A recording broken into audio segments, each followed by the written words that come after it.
On dit souvent que les histoires d'héritage déchirent les familles. J'avais toujours cru que ce genre de drame n'arrivait qu'aux autres, dans les romans ou aux infos, jusqu'à ce que ma mère meure.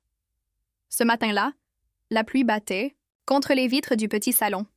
J'étais assise à la table ronde, les mains serrées autour d'une tasse de café devenue froide. Le notaire devait lire le testament à 11 heures.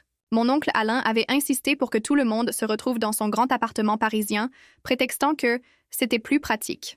En réalité, il voulait contrôler la scène. Alain, le frère aîné de ma mère, avait toujours eu un charisme étrange, capable de séduire en quelques mots et de manipuler en quelques phrases. Ma mère, elle, s'était toujours méfiée de lui, et je savais qu'il ne s'était pas parlé pendant les 2 dernières années de sa vie. Quand nous sommes arrivés, Marc, mon mari, et moi, l'ambiance était glaciale. Les cousins parlaient à voix basse dans le couloir. Ma tante Simone évitait mon regard. Alain nous accueillit avec un sourire trop poli pour être honnête. « Ma chère Émilie, » dit-il en m'embrassant légèrement sur la joue, « ta mère aurait voulu que ça se passe dans la dignité. » J'ai simplement hoché la tête. Le notaire, un homme à l'air méthodique et prudent, commença à lire le document. À mesure qu'il avançait, je fronçais les sourcils. Les phrases ne sonnaient pas comme ma mère. Certaines formulations me semblaient étrangères, comme si quelqu'un avait voulu imiter son style sans y parvenir complètement. Puis vint le choc. La totalité de la maison familiale, des biens et même d'une partie des comptes bancaires revenait à Alain. Moi, sa seule fille, je ne recevais qu'une somme modeste et quelques bijoux personnels. Un murmure parcourut la pièce. Ma gorge se serra. « Ce n'est pas possible, » murmurai-je. « Émilie, » commença Alain d'un ton mielleux. « Ta mère m'a confié ses volontés il y a longtemps. Elle pensait que c'était mieux ainsi. » « Elle ne m'en a jamais parlé, » répliquai-je, la voix tremblante. Le notaire leva la main. « Madame, le document est daté et signé de la main de votre mère en présence de témoins. » Je fixai la signature au bas de la page. Elle ressemblait à celle de ma mère, mais quelque chose clochait. Les lettres étaient plus rigides, moins fluides. « J'aimerais vérifier l'original, » dis-je. Alain eut un petit rire. Toujours dans le soupçon, de retour chez moi, je ne trouvais pas le sommeil. J'avais en tête cette signature comme une épine. Puis je me souvins d'une conversation avec ma mère, quelques mois avant sa mort. Elle m'avait dit, presque, à voix basse, « Émilie, si jamais il m'arrive quelque chose, sache qu'il y a une copie de mon testament chez moi, et une preuve. À l'époque, je n'avais pas cherché à comprendre. Maintenant, ces mots prenaient un sens brûlant. » Le lendemain, je me rendis dans la maison de ma mère. L'odeur de lavande et de bois ciré m'assaillit. Je fouillai son bureau, ouvris les tiroirs. Dans le double fond d'une commode, je trouvai une clé USB. Une étiquette manuscrite portait ces mots « Ne pas ouvrir avant ma mort ». De retour à la maison, je branchai la clé à mon ordinateur. Un seul fichier vidéo s'y trouvait. J'hésitais puis cliquai. L'écran montra ma mère, assise à cette même table, un stylo à la main. « Aujourd'hui, je signe mon testament », dit-elle en regardant la caméra. Je le fais en présence de Maître Girard et de Madame Perrin, témoins officiels. Elle prit un document, le lut rapidement, puis signa d'un geste fluide et familier. Le notaire et la témoin confirmèrent verbalement l'acte, puis elle ajouta, en posant le stylo, « Je souhaite que tout revienne à ma fille, Émilie. » Je restai figée. C'était clair, indiscutable.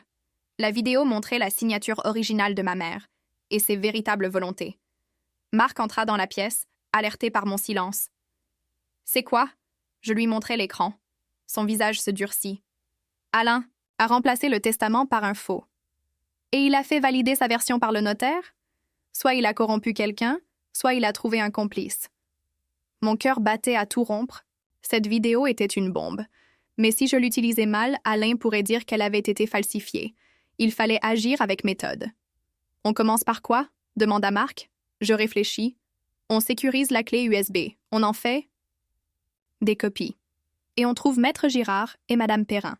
Si ces témoins confirmèrent l'authenticité de la scène, Alain ne pourrait plus rien cacher. » 2 jours plus tard, j'avais retrouvé la trace de Maître Girard. Il avait pris sa retraite dans un village du Sud. J'appelai.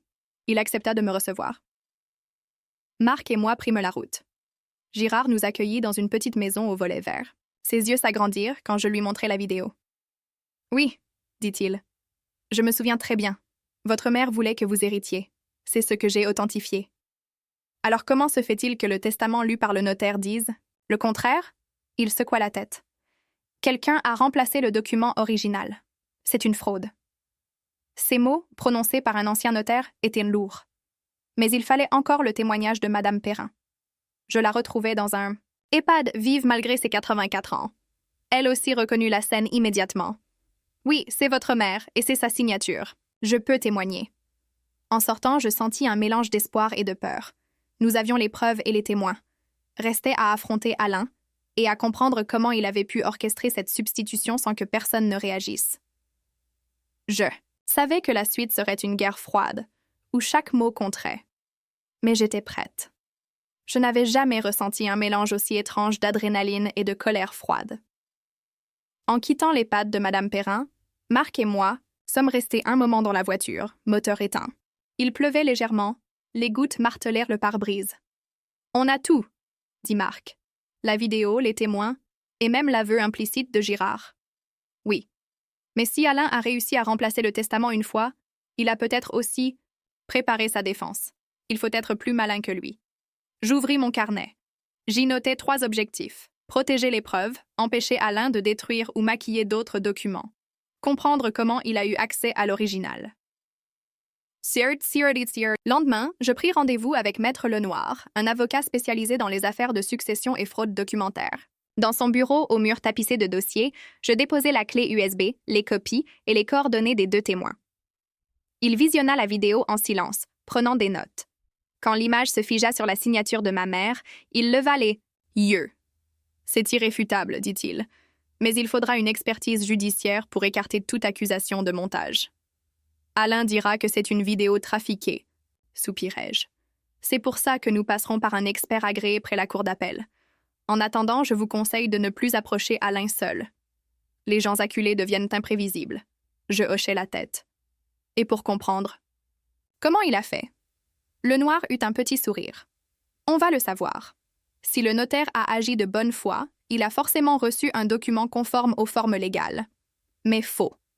Cela veut dire qu'Alain a réussi à introduire ce faux dans la chaîne officielle, ce qui veut dire complicité et probablement argent. Marc insista pour m'accompagner au manoir familial. J'avais prétexté vouloir récupérer quelques affaires personnelles de ma mère. En réalité, je voulais observer Alain, voir s'il trahissait quelque chose. Il nous reçut dans le grand salon, comme un hôte sûr de son terrain. « Alors, Émilie, tu t'es remise de la lecture du testament » lança-t-il avec un sourire mielleux. « Oui. Et je compte bien faire respecter les volontés de maman. » Il haussa un sourcil, l'air amusé. « Les volontés sont claires. Celle du document que tu as présenté, peut-être. » Son regard se durcit, imperceptiblement, avant qu'il ne se recouvre d'un vernis de politesse.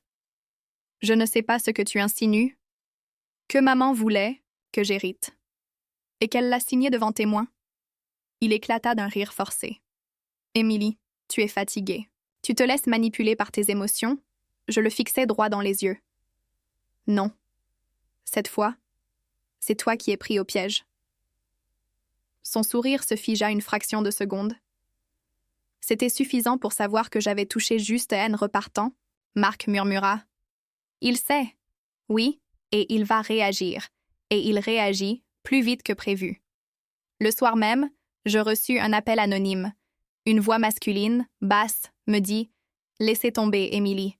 Sinon, ce ne sont pas seulement vos souvenirs de votre mère qui disparaîtront. » Puis la ligne se coupa. Je restais immobile, le téléphone à la main. Ce n'était plus seulement une affaire de testament, c'était une menace directe. Le lendemain, Maître Lenoir obtint du juge des référés l'autorisation de mettre sous scellé les archives du notaire ayant validé le faux. Accompagné d'un huissier et d'un expert, il découvrit que le testament original présenté par Alain avait été enregistré en dehors de la procédure normale. Une insertion manuelle dans le registre, m'expliqua Lenoir. Quelqu'un a profité d'un moment où le bureau était moins surveillé pour substituer les pages. Et ce quelqu'un avait accès aux locaux et savait exactement comment fonctionnait l'archivage. Je pensais immédiatement à un vieil ami d'Alain, ancien clerc de notaire. Je l'avais vu plusieurs fois au repas de famille, discret, toujours assis près d'Alain. Marc et moi avons cherché à en savoir plus. Une rapide recherche sur Internet confirma qu'il avait travaillé dans l'étude de notre notaire, jusqu'à il y a 2 ans. Officiellement, il était parti à la retraite. Officieusement, il semblait toujours proche de certains employés. C'était probablement lui, le maillon faible. La tension monta encore d'un cran lorsque l'expert confirma que la vidéo était authentique, sans manipulation. Ce rapport changeait tout. Juridiquement, la version d'Alain devenait intenable. Mais il lui restait une carte, tenter de discréditer les témoins, et c'est ce qu'il fit. Quelques jours plus tard, j'appris que Mme Perrin avait reçu une visite. Un inconnu lui avait dit que son témoignage pourrait lui causer des ennuis si elle persistait. Je suis allée la voir immédiatement. Elle était secouée, mais déterminée. « Qu'il vienne », dit-elle. J'ai vécu assez longtemps pour ne plus avoir peur. Sa force me donna du courage. Maître Lenoir décida alors de lancer la procédure officiellement. Il convoqua Alain pour une confrontation devant le juge d'instruction. « Préparez-vous », me dit-il. Il va mentir, mais il ne pourra pas expliquer la vidéo et les sceller sans se contredire. Je sentais que le moment de vérité approchait. Mais je savais aussi qu'Alain ne se laisserait pas faire sans frapper une dernière fois.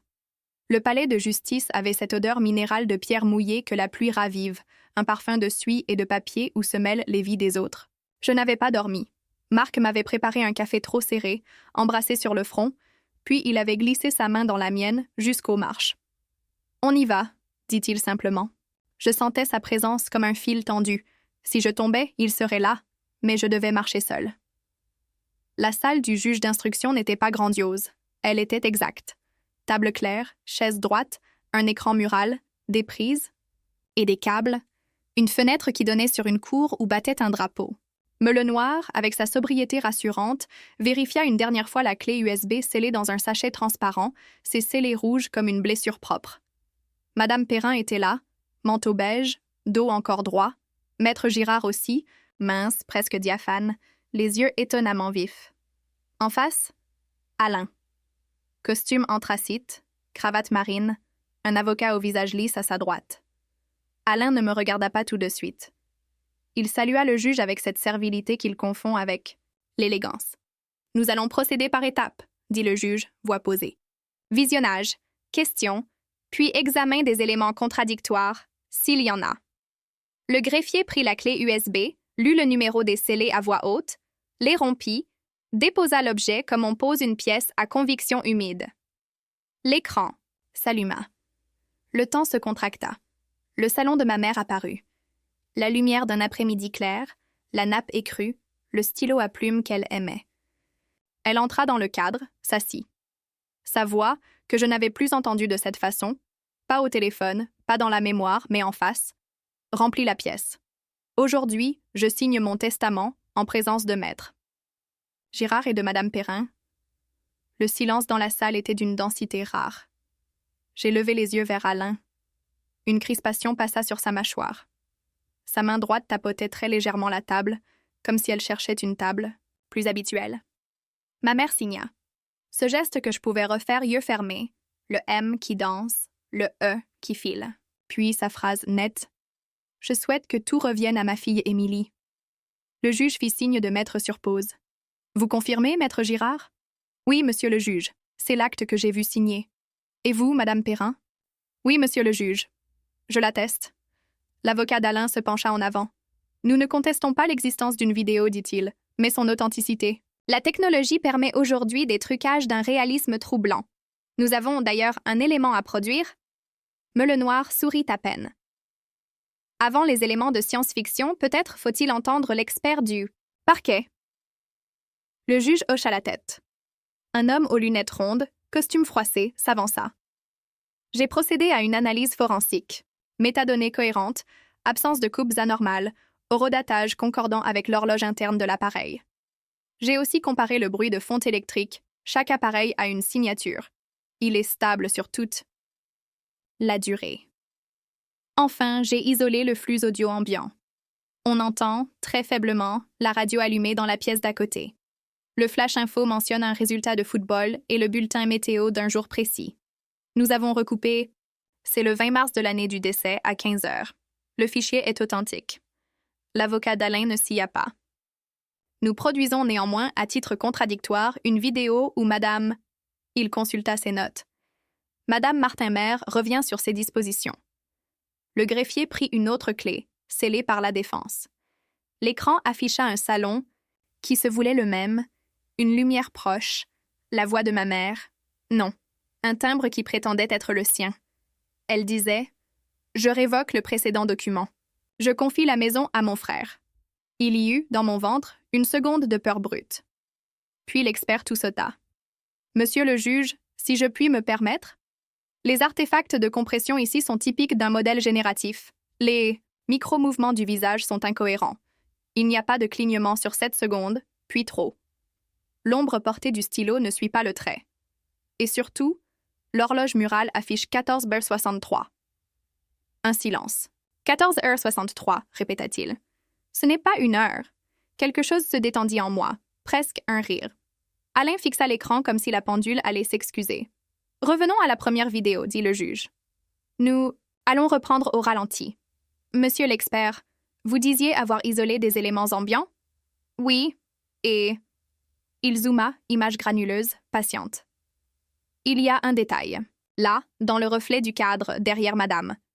On distingue la porte du couloir qui donne sur l'entrée et quelqu'un qui passe. Qui? Demanda le juge. Le visage ne se voit pas, mais on perçoit un insigne métallique à la boutonnière, qui réfléchit la lumière. À l'agrandissement, on lit 3 lettres sur l'insigne. ETR. Vraisemblablement, étude Renaudin, le nom commercial de l'étude notariale d'alors. Il y a aussi l'ombre d'une canne. Le petit claquement régulier qu'on retrouve sur l'audio correspond à une démarche assistée. Je sentis me le noir se redresser. Monsieur le juge, l'ami d'Alain que nous soupçonnons, ancien clerc de notaire, boitait légèrement et portait encore, par coquetterie, l'insigne de son ancienne étude. Il était présent chez votre mère? Lança le juge à Alain.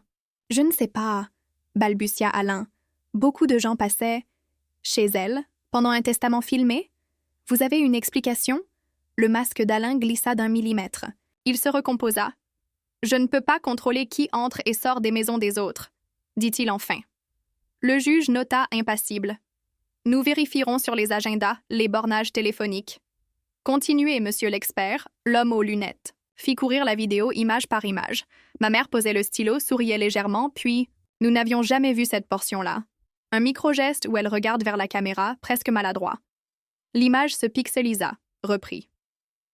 Le fichier contient une appendice cachée, dit l'expert. Un segment qui n'est pas accessible. Par lecture classique, probablement parce que le transfert depuis la caméra a été interrompu puis repris. On peut la restaurer. Faites, dit le juge. L'écran clignota. L'image reparut, tremblée. Ma mère s'était levée. Elle approcha, du caméscope, si près que ses yeux prirent tout l'écran. Elle chuchota, pour moi, à la manière des secrets qui ne s'écrivent pas. « Émilie, si tu vois ça, c'est que quelqu'un a voulu t'effacer. J'ai laissé une lettre sous la 7e latte de mon bureau, côté fenêtre. C'est pour le jour où Alain prétendra savoir mieux que moi ce que je veux. Et... » Elle hésita, puis ajouta, presque avec malice, « J'ai collé sous la nappe le plan de ma signature. Il ne pourra pas l'imiter. Tu sauras. » J'avais oublié que le chagrin pouvait être aussi une joie féroce. Dans le silence, la gorge nouée, j'ai murmuré « Maman ?» Le juge fit signe d'arrêter. Il se tourna vers moi. « Pouvez-vous vérifier l'existence de cette lettre rapidement? »« Oui, monsieur le juge. La maison est close, mais j'ai les clés. Nous allons ordonner une perquisition en votre présence, avec l'huissier. Quant à vous, monsieur, il fixa Alain, je vous rappelle que vous êtes entendu à ce stade en qualité de témoin assisté. Chaque mensonge de votre part pèsera. » L'avocat d'Alain protesta pour la forme. Le juge coupa court. L'audience est suspendue pour 2 heures. Nous nous rendons sur place. Le cortège improvisé avait l'air, de l'extérieur, d'une scène trop importante pour mon trottoir. Le camion de l'huissier, la voiture de service, mon petit véhicule derrière. Marc avait insisté pour nous accompagner. Il me serra la main dans le couloir de la maison de ma mère, sécurisée depuis son décès. Je posai la clé dans la serrure. L'odeur de cire et de lavande remonta, intacte, déchirante. « Bureau », dit l'huissier. Je le guidai. Le parquet craqua sous nos pas familiers. Je comptai à voix haute, comme une enfant qu'on rassure par la méthode. 1, 2, 3, 4, 5, 6, 7. Laté côté fenêtre. Je m'agenouillai. Ma mère avait enseigné l'art de soulever sans casser. Couteau à beurre fin, torsion de poignet. La latte se souleva dans un bruit de vent retenu. En dessous, une enveloppe. Kraft, scotché, portant au feutre. Pour Émilie, si on la force à se battre. Je la tendis à l'huissier. Il nota, photographia, me la fit ouvrir sous ses yeux. À l'intérieur, une lettre manuscrite, datée du même jour que la vidéo, et un calque transparent où était dessiné, strates superposées, le geste de sa signature. Frein, accélération, pression, angle, ce que les graphologues appellent la dynamique. La lettre disait, d'une écriture ferme, « Je laisse à ma fille Émilie la maison, les comptes et tous mes effets. Je révoque toute donation ou legs fait à Alain. Si, pour une raison que j'ignore, un document contraire apparaît, c'est que mon frère l'a remplacé. La preuve est ici. J'ai tourné une vidéo. J'ai prévenu Girard et Madame Perrin. Je n'ai jamais changé d'avis. Je sentis la salle se remplir d'elle, sans pathos. L'huissier hocha la tête. Le juge, à qui on transmettait sur place via un scanner portatif, donna instruction de joindre la pièce. Melenoir ferma, pour une fois, les yeux. Pas un geste, juste les yeux, comme quelqu'un qui remercie. « Et la nappe » demanda l'expert. « Le plan de la signature » Je soulevai délicatement la nappe écrue. En dessous, sur le plateau de la table, ma mère avait dessiné au crayon gras une série de flèches et de chiffres. 1 pour la courbe initiale du M, 2 pour le retour, 3 pour la pointe, 4 pour le relâcher. Tout un balai de traits avec des remarques. Ralentir. Ici, remonter là.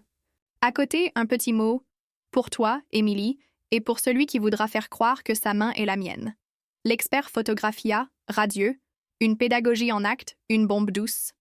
Monsieur le juge, dit Melenoir en appelant le greffier, vous avez maintenant l'élément parfait pour une contre-expertise graphologique dynamique.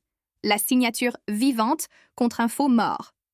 Je le note, répondit la voix du juge dans l'oreillette de l'huissier. Revenez avec ces pièces. À la porte, un mouvement attira mon regard. Sur le palier du premier, une silhouette se rétracta comme une ombre qui change d'idée. Je bondis dans l'escalier. Marc me retint par l'épaule, l'huissier protesta. Trop tard, la porte d'en face se referma. Je reconnus la canne, le claquement. Je redescendis, le cœur battant. Il était là, dis-je. Le clerc. Nous n'avons pas de mandat pour ce domicile, répondit l'huissier. Mais nous l'obtiendrons. Pas besoin, dit calmement Melenoir. Nous avons le reflet, la canne, l'insigne et le faisceau. Nous n'avons pas besoin de le surprendre chez lui pour faire tomber la pièce. Je respirai. L'adrénaline remit sa veste. Nous repartîmes. De retour au palais, le juge avait cette satisfaction contenue de ceux qui voient le puzzle accepté, de se résoudre. Alain, lui, avait perdu un degré de couleur. Son avocat demanda un renvoi, le temps d'examiner les prétendues découvertes. Le juge l'accorda pour la forme, mais fixa dans 15 jours une nouvelle confrontation, assortie de perquisitions ciblées, au domicile du clerc, dans le casier d'Alain loué à la banque, montré par un bordereau qu'un courageux employé avait fait parvenir à Melenoir, et à l'étude où l'insertion avait eu lieu. « Monsieur, dit le juge à Alain, votre passeport indique un voyage à Lisbonne le 20 mars. »« Oui, dit Alain, raide. « Or, votre téléphone a borné à Paris ce jour-là. » Et le reflet dans la vidéo montre une silhouette. Il esquissa un sourire, presque aimable. Disons, peu Lisbonne. Pour la première fois, la colère grimaça franchement sur le visage d'Alain. « Tout ça pour une maison, » lança-t-il, presque criant. « Non, dis-je posément. Pour une parole. » Le juge leva la séance. Je restai un moment assise, à regarder ma mère sur l'écran éteint, comme si le cadre gardait sa chaleur. Melenoir posa sa main à plat sur la table. « Il va tenter une dernière folie, murmura-t-il. Les voleurs d'actes n'aiment pas mourir doucement. »« Je suis prête, répondis-je. Mais je regardai Marc, puis Madame Perrin, puis Girard. Je ne suis plus seule. Les jours suivants eurent la consistance de ces heures après l'orage où les feuilles goûtent encore. Tout semble apaisé, mais on sait que l'air reste chargé. La presse locale eut vent de « l'affaire du testament filmé ». Notre nom n'apparut pas. Merci, justice. Mais Alain, bavard de nature, laissa traîner des allusions dans son club. L'écho nous revint, il parlait de calomnie, de niaiserie sentimentale. Plus il parlait, plus les gens se souvenaient que ma mère avait été droite. L'expert graphologue livra un pré-rapport. Le faux présenté lors de la première lecture portait des tremblements de reproduction, les micro-variations de pression. Était impossible pour une main qui signe son propre nom depuis 40 ans. Surtout, La séquence des traits ne correspondait pas. On ne retrace pas un geste vivant en suivant un modèle photographique sans inverser parfois un ordre. Le calque de ma mère, au contraire, décrivait le geste avant qu'il ne laisse une trace visible. Un manuel de sa propre manière d'être au monde. Melenoir m'appela un soir. Les perquisitions ont été fructueuses. Chez Leclerc, on a trouvé un massicot, une presse, des échantillons de papier verger identiques à ceux de l'étude et, cerise sur le gâteau, un brouillon avec la signature de votre mère, décalqué 10 fois. Chez Alain, dans le casier des espèces, un registre de visite à l'étude avec 2 entrées hors plage et un carnet où il note Renaudin, 2K, C, Leclerc. 2000 €, petite main, petit prix. Je me tue. Le dégoût est parfois aussi simple qu'un initial. Et maintenant? Maintenant, on va à l'audience et on obtient l'annulation du faux, la restauration du testament de votre mère et, si le parquet suit, la mise en examen pour faux et usage de faux. Je raccrochai, éreinté et, pour la première fois, apaisé. La colère se retirait comme la mer, laissant derrière elle des coquillages exacts. La veille de l'audience, je me suis surprise à retourner la clé USB entre mes doigts. J'ai relancé la vidéo, pas entière, juste ce moment où ma mère, si près de l'objectif, me chuchote à moi seule. « Tu sauras ?» Je me suis entendue répondre. « Oui. » Marc est entré dans la pièce, a posé sa tête sur mon épaule. « Demain, dit-il. »« Demain, répétai-je. » On a sonné. Sur le palier, une enveloppe sans nom. Je l'ouvris. À l'intérieur, une photo prise au téléobjectif, nous, sortant du palais, et une phrase au marqueur. « Dernier avertissement. » Je n'eus pas peur. J'eus de la peine. L'ultime lâcheté des hommes qui veulent perdre sans témoin. J'envoyai la photo à Melenoir. « On l'ajoutera au dossier, » répondit-il. Ce genre de message dit plus sur celui qui l'écrit que sur celui qui le lit. Je posai l'enveloppe, soufflai. Le lendemain serait une ligne. Je décidai de la franchir avec des poches vides. Pas de rancune lourde à porter, seulement des preuves. Le matin, la salle civile était plus pleine. Alain était venu avec Simone. Je sentis chez elle, ma tante, une fatigue d'aimer mal. Elle me fit un signe minuscule, que je pris comme une trêve. Le juge lut l'ordonnance. Annulation du testament produit par Alain. Restitution des effets du testament initial tels que validés par les témoins et corroborés par la vidéo et les pièces retrouvées. Transmission au parquet des éléments. Relatif au faux. Les mots tombèrent comme des pierres polies. Ils ne crayonnent pas. Ils occupaient, calmement. Alain resta un moment sans bouger, puis se leva brusquement, fit mine de parler, renonça, sortit. Simone posa sa main sur mon avant-bras. « Pardonne-le si tu peux, » dit-elle, sans me regarder. « Ou si tu ne peux pas, ne te laisse pas ronger. Je pardonnerai quand il rendra ce qui m'a coûté. Ce n'est pas l'argent, tante, c'est le temps. » Elle acquiesça. Elle savait. À la sortie, les nuages s'étaient écartés. La pierre du palais prit une teinte claire. Je pensais à la maison, à la latte qui avait caché la lettre, à la nappe où des flèches avaient sauvé un geste. Je pensais à ce reflet, un insigne, une canne, qui avait, par accident, fait de la vidéo un témoin de plus que ce qu'elle croyait être. C'était le rebond inattendu. On filme pour garder un souvenir.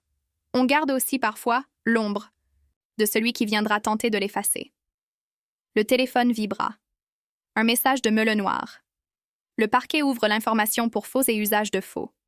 On avancera sans vous pour le pénal. Reposez-vous. Et un second de Madame Perrin.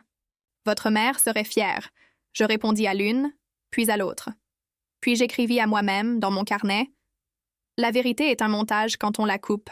Entière, elle est une vidéo qui laisse des reflets. Le soir, Marc et moi avons dîné dans la cuisine de ma mère. J'ai reposé la nappe, pas pour le symbole, pour le quotidien. J'ai glissé le calque dans un cadre. Je me suis dit que le dernier chapitre n'aurait pas besoin de trop de fureur. Il faudrait surtout descendre les cartons, appeler l'assurance, changer des serrures et écrire une lettre à ma mère que personne ne lira, sinon moi. Je me suis couchée tard, mais je me suis endormie vite. Dans mon rêve, la main de ma mère traçait son M sur l'eau et les vagues, patiemment, le répétaient sans jamais le déformer. Les jours qui suivirent l'audience civile eurent un goût étrange. Ni victoire éclatante, ni simple retour, au calme, mais cette sensation d'avoir déplacé un mur qu'on croyait immobile. La maison de ma mère m'appartenait de nouveau, les comptes seraient rétablis, et le faux testament n'était plus qu'un morceau de papier condamné à dormir dans un carton du greffe. Pourtant, je savais que l'histoire n'était pas finie. Le parquet avait ouvert une information judiciaire pour faux et usage de faux, et Alain allait devoir répondre à des questions plus dures que celles du juge civil. Maître Lenoir m'appela un matin. « Émilie, le juge d'instruction pénale veut vous entendre comme partie civile. Vous n'avez pas grand-chose à prouver. Vos pièces parlent pour vous, mais il veut comprendre l'impact moral. » Je souris tristement. L'impact moral, il est mesuré en nuit blanche et en souvenirs abîmés. « Dites-le comme ça, » répondit Lenoir. « Ce n'est pas du théâtre, c'est votre vie. » Le jour de mon audition, je pénétrai dans le bureau du juge avec la clé USB dans la poche. Pas celle scellée, mais une copie. Comme un porte-bonheur. « Madame Martin, » dit le juge en consultant son dossier, « votre oncle conteste toujours avoir orchestré la substitution. Il accuse le clerc d'avoir agi seul, par erreur. Une erreur rémunérée 2000 €, dis-je. Le juge esquissa un sourire bref. Oui, l'argent est là, ainsi que les outils. Mais juridiquement, nous devons établir le lien direct entre votre oncle et cette substitution. Je lui parlais de la relation quasi fusionnelle entre Alain et ce clerc, de leurs déjeuners hebdomadaires, de cette complicité qui se voyait dans les repas de famille. J'évoquais aussi les menaces reçues, y compris la photo « Dernier avertissement ». « Pensez-vous qu'il pourrait recommencer » demanda le juge. « Pas pour un testament », répondis-je. « Mais il recommencera à manipuler, à user des failles. » Des autres. C'est sa nature. Le juge nota, puis conclut. Nous irons au bout. Pendant que la justice avançait, je m'occupais de la maison. Les premières semaines, j'avais l'impression de marcher dans un décor en attente. Les meubles restaient là où ma mère les avait laissés, les tiroirs contenaient encore ses foulards roulés avec soin, ses carnets aux recettes griffonnées. Marc me proposa un soir. On pourrait repeindre, changer un peu. Je secouai la tête. Pas tout de suite. J'ai besoin que la maison me parle avant que je lui parle. Alors je passais des heures dans le bureau, la pièce du parquet et de la latte. Je rangeais ses papiers, retrouvais des cartes postales, des lettres qu'elle m'avait écrites quand j'étais à l'étranger. Dans l'une d'elles, datée de 20 ans, elle me disait « Si un jour tu dois défendre quelque chose qui t'est cher, fais-le avec dignité, même si tu as envie de hurler. » C'était presque prophétique. Le printemps arriva. Les cerisiers du jardin fleurirent, et je décidai d'inviter Madame Perrin et Maître Girard pour un déjeuner. Ils étaient devenus, malgré eux, les gardiens de ma vérité. « Vous savez, » dit Madame Perrin en goûtant le clafoutis, « votre mère avait parlé de cette vidéo comme d'un « assurance-vérité ». Je ne comprenais pas, à l'époque. Elle avait raison, répondis-je. C'est elle qui a tout prévu. Moi, j'ai juste suivi le fil qu'elle avait laissé. Girard sourit. Vous l'avez suivi, mais vous l'avez aussi tiré avec fermeté. Beaucoup auraient abandonné. Je baissais les yeux. Ce n'était pas de l'héroïsme. C'était du refus, pur et simple, de laisser Alain écrire l'histoire à ma place. Un après-midi, en descendant au marché, je croisai Simone, ma tante. Elle paraissait plus vieille de 10 ans. « Je voulais te dire... » commença-t-elle. Je ne savais pas pour le faux.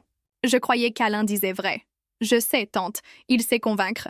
Il est en colère contre toi. » « Et toi ?» Elle hésita, puis haussa les épaules. « Moi, je suis fatiguée. Peut-être qu'il fallait que quelqu'un lui tienne tête. Peut-être, valait déjà beaucoup venant d'elle. Le procès pénal arriva à l'automne. Salle plus grande, avocats plus nombreux, journalistes cette fois. Le clerc, assis dans le box, baissait la tête. Alain, lui, avait retrouvé son arrogance. Mais elle sonnait faux. L'expert vidéo répéta ses conclusions, le graphologue présenta le calque et la dynamique de la signature. L'huissier raconta la découverte de la lettre. Les pièces s'empilaient, comme des briques solides. Quand ce fut mon tour, je parlais peu. J'expliquais comment j'avais trouvé la clé USB, ce que la voix de ma mère avait déclenché en moi et comment chaque étape m'avait conduite ici. Ce n'est pas seulement un héritage matériel, dis-je, c'est la parole de ma mère, et la mienne que j'ai voulu préserver. Le procureur reprit cette phrase dans son réquisitoire. Alain fut condamné à 2 ans de prison avec sursis et à une forte amende, le clerc à 18 mois avec sursis. Ce n'était pas une vengeance, c'était un point final. Après le procès, j'invitai Marc à passer la première nuit dans la maison. Nous avons ouvert toutes les fenêtres, laissé entrer l'air frais. Dans la cuisine, j'ai remis la nappe en place, calques et lettres rangées dans un coffret de bois, non pas pour les cacher, mais pour les garder à l'abri. Marc leva son verre. « À ta mère !»« Et à la vérité !» répondis-je. L'hiver suivant, j'eus enfin envie de repeindre le bureau. Pas pour effacer, mais pour marquer un nouveau chapitre.